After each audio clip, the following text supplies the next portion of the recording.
সামান্যতম বেয়াদবি সময় আছে, সেই শব্দ আল্লাহ তাআলা ডিলিট করে দিয়েছেন। এটা আমার নবীর শানে ব্যবহার করি না, আমার নবীর শানে এটা ব্যবহার করো।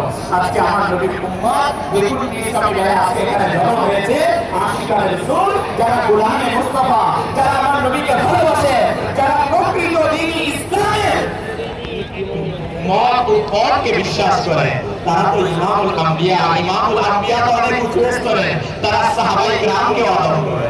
হ্যাঁ, সাহাবায়ে কেরামের দরবারে আদর করে। শুধু সাহাবায়ে কেরামের দরবারে আদর করে নাই, তারা তাবেঈনের দরবারগুলোকে আদর করে। তারা শুধু তাবেঈন নয়, তারা ইমামগণ, তাবেঈগণ, ওলি, আপনার বহুত কুতুব, এমনকি একজন সম্মানিত নেক মুমিন বান্দা যাদের কাছে নেক সুরত রয়েছে, তাদেরকেও আশিকায়ে রাসূল আদর করে, সম্মান করে, তাদের জন্য বেয়াদবি না। আজকে দ্বীন ইসলামের এটা অনেক বড় সৌন্দর্য, যেটা আমাদের কাছ থেকে